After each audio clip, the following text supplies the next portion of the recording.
nagyon kemény a helyzet. Itt van előttem a Las Vegas-i tűzoltóság. Hát az az igazság, hogy akkora homokvihar jön, hogy a telefonomon olyan riasztás volt, azonnal menjünk be a házba. Most ezek is megálltak, és nem tudom, hogy mit csináljunk. Ráadásul azért vagyok beszarva, hogy tele van körbe a házak, körbe vannak véve fákkal. És este hétre ígértek, most szólt a tűzoltó, hogy arra nem mehetek, este hétre ígértek homokvihart, de azt mondták, hogy olyat, hogy nem is láttak itt ilyet. És körbe van véve az egész házunk fával, vagy fákkal, és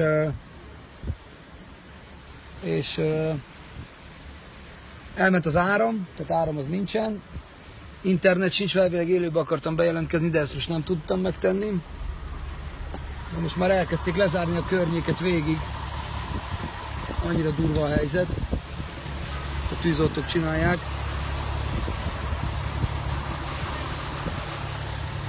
Most egy picit csendesedett, de annyira durva a vihar. A stripet nem is lehet látni innen. Itt folyamatosan nagy fekete porfelhő, hát ugye nyilván a homok, meg a kavics, meg minden szar, amit összeszed a szél. Ja, nagyon jó vagyunk. Kijöttünk Las Vegasba, ugye elfújja minket a szél. Aha. És ráadásul ezek a fák, ezek a pálmafák, ezek nem tudnak olyan nagyot ütni, ha eldőlnek, és az alja ennek mindegyiknek szét van ugye rohadva, azokat lefújja szépen róla a szél, de igazából a baj az az, hogy a házunk mellett van kb. Egy olyan 4 olyan fa, amit egyszerűen nem is tudunk kikerülni, esetleg kitépi a szél őket. Tehát végig ott már történt valami. Az egyik barátom most jött haza, ott a strádán keresztbe álltak a kamionok. Annyira megy a szélvihar. Egy kicsit be vannak az emberek szarva. Én is, de én csak a gyerekek miatt. Na mindegy, szóval megmutatom. Végig ez a környék, itt lakunk.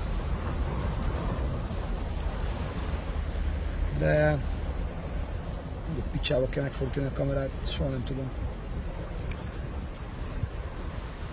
Na szóval a kukák azok az összes fel van borulva. Én az előbb visszacsúsztattam 2 konténerbe, kifújta őket a szél az útra. Na itt vagyunk, ez a mi házunk. Ez. És ugye látható, hogy itt végig óriási fák van. Tehát ha ezt leszakítja, kicsavarja a szél, az odadől hátra. És remélem, hogy nem. Inkább ezt akartam mondani. Nagyon durva lesz. Most van ugye 4:30, és azt írták, hogy délután, vagy este hétre érkezik meg a vihar. Amúgy is jól indult ez a nyaralás, tehát úgy kezdődött, hogy felszálltunk a gépre, a repülőgépre a Londonban, és közölték, hogy 4 órát ültünk a gépen, nem indult el, és közölték, hogy hát nem fog elindulni, mert valami elromlott valami repülő, és nem indul el. Aztán azt mondták, a klíma romlott el, és nem merik bevállalni így az utat. Mondtuk, hogy oké, hát nyilván az nem is lenne jó. Olyan meleg volt, hogy majdnem megdöglöttünk, mert tényleg mindenki meg volt izébe, pushadva.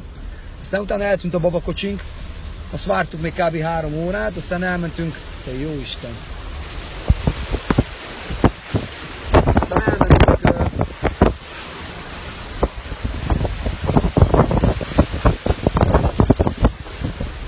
Aztán elmentünk, kifizette a légitársaság, hogy ott aludjunk egy szállodába. A Fajnak voltak már egyébként egy majdnem 5 csillagos szállodát adtak.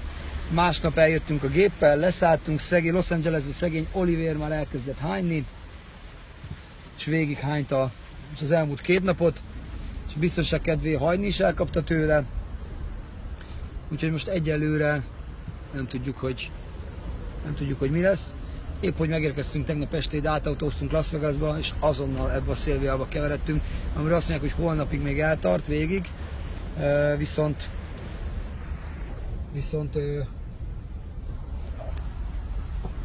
mondom, úgy jött telefonom a riasztás az iPhone-ra, hogy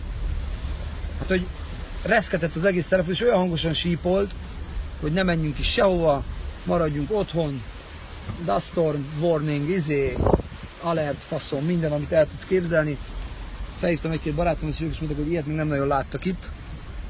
Úgyhogy ennyi, de fekete az egész ég alja, az emberek most elindultak haza. Bízom benne, hogy az összes repülőjáratot törölték. Ez micsoda szép ház, ezt nézd. Olyan, mint a Láncföldről lelopták volna. Egyen meg a színket. Ráadásul azért félek, ami a legfontosabb, mert ugye itt Las Vegasban nem úgy épülnek a házak, mint nálunk Magyarországon, tehát abból az anyagból, amiből épül Las Vegasban, megfogod a falat, érzed, hogy ez konkrétan olyan, mint hogyha papírból lenne. Na, most már elkezdett esni az eső is.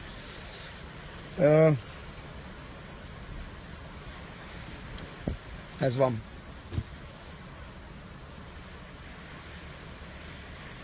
Úgyhogy remélem nem lesz semmi baj.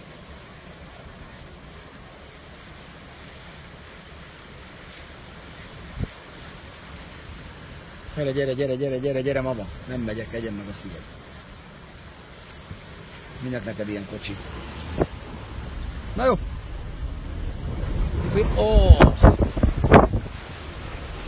Végig.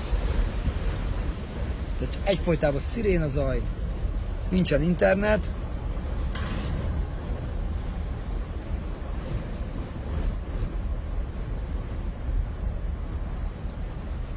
Na jó. Oké, majd még bejelentkezem.